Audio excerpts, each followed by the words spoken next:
Olá, meus amigos da Central do Enem, de volta com vocês, professor Guara, para continuar a falar sobre história antiga ocidental. Nós já falamos para vocês sobre o mundo grego, já trouxemos o legado do mundo grego para nós e agora nós vamos falar do mundo romano. Os romanos deixaram muita coisa boa para a gente. O direito que nós seguimos hoje, inclusive as expressões do direito, elas são todas do latim. A questão da organização da família também é uma influência dos romanos.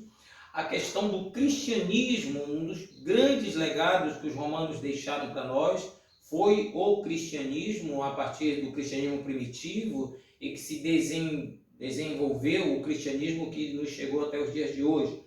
Também dos romanos nós trazemos a organização militar.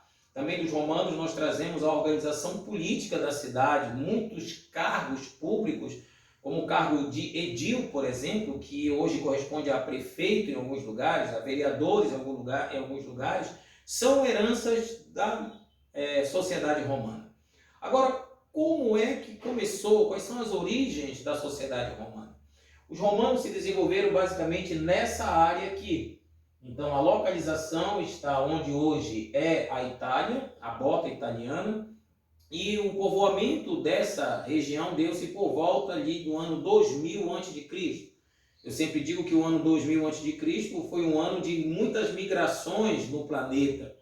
Tanto é que no mesmo período em que chegaram por aqui os italiotas, os gregos que se estabeleceram aqui no sul, lá da diáspora grega, que a gente discutiu com aquela expulsão dos tetas que ficaram sem terras e que não quiseram se submeter à escravidão, eles fugiram e se estabeleceram basicamente aqui no sul da Itália. Nós temos também, além dos italiotas, nós temos os úmbrios, os latinos, e ao norte se organizou aqui um império chamado de Império Etrusco.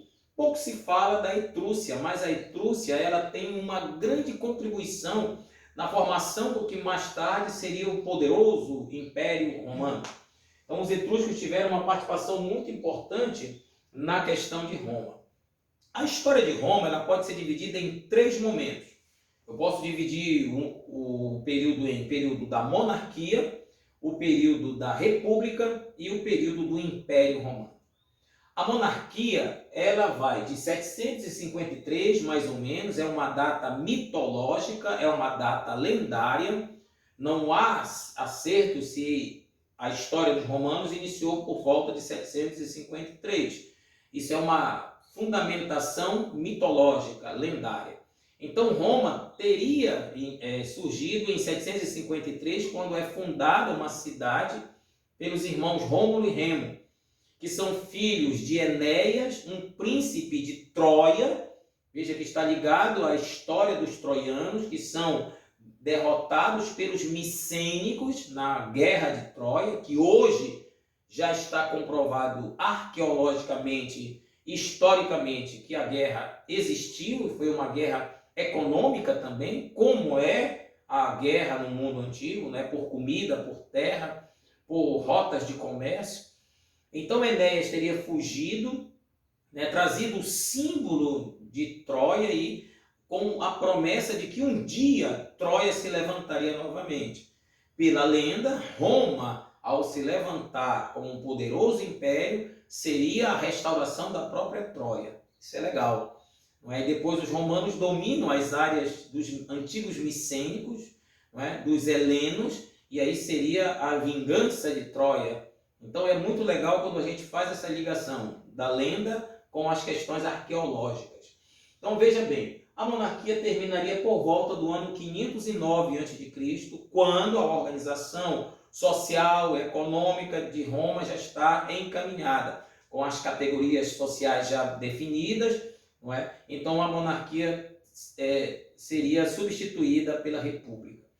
Entre 753 e 509, a gente destaca algumas questões da monarquia. Primeiro, monarquia, então, é um rei que governa.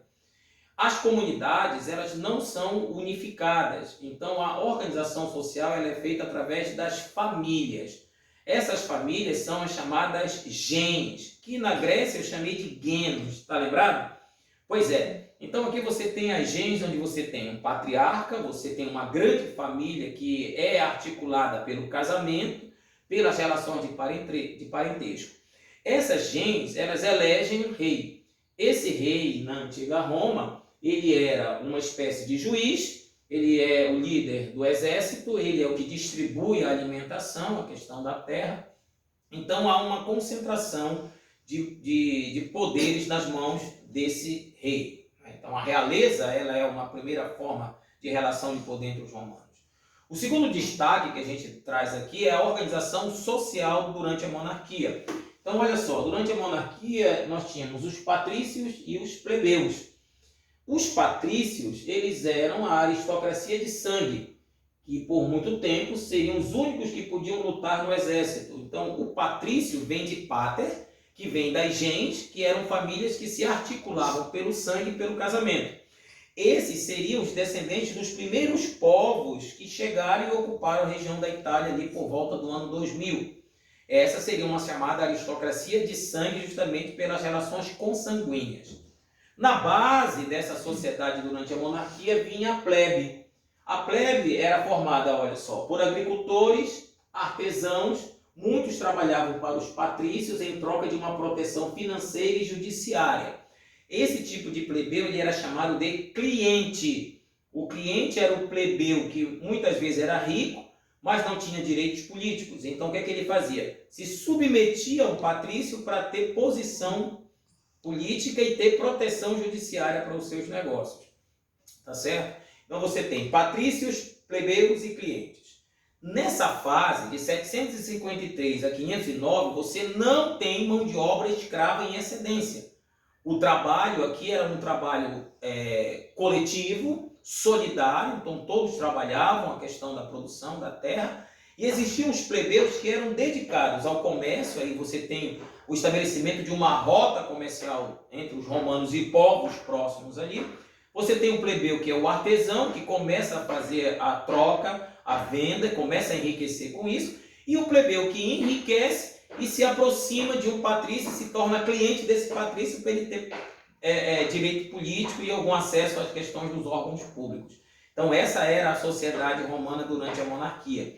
E aí, por volta de 509, o rei Tarquínio foi deposto por uma revolta dos patrícios, que compunham o Senado, né, que era feito pelos chefes das principais famílias, né, que tinham a tarefa de eleger o rei, tinham poderes limitados, e que no ano 509 esse grupo se une, se arma, apoiado por plebeus ricos, e vão depor Tarquínio, o último rei, né, da monarquia romana, dando início a uma próxima fase da história chamada de República Romana. Primeira fase de Roma, terminado por aqui, eu te vejo na próxima aula.